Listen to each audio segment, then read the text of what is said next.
पाणी म्हणजे जीवन, आणि हेच जीवन सुसह्य करण्याचं स्वप्न ज्यांनी सत्यात उतरवलं ते नाव म्हणजे प्रशांत रानवडे. नांदगावच्या सरपंचपदाच्या कार्यकाळात केवळ आश्वासनं न देता गावाची तहान भागवण्यासाठी त्यांनी पाण्याची भव्य टाकी उभारली. हा फक्त पाण्याचा प्रश्न नव्हता, तर तो होता ग्रामस्थांच्या विश्वासाचा विजय.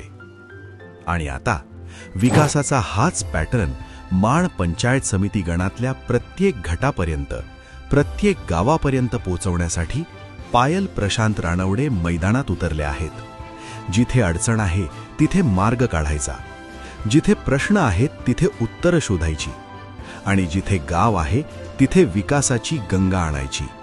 हेच ध्येय घेऊन त्या सज्ज झाल्या आहेत लढण्यासाठी, पंचक्रोशीच्या विकासासाठी. चला, कामाचा अनुभव आणि विकासाचा नवा विचार असलेल्या एका खंबीर नेतृत्वाला साथ देऊया. माण गणाच्या उज्ज्वल भविष्यासाठी पायल प्रशांत रानवडे यांना निवडून देऊया.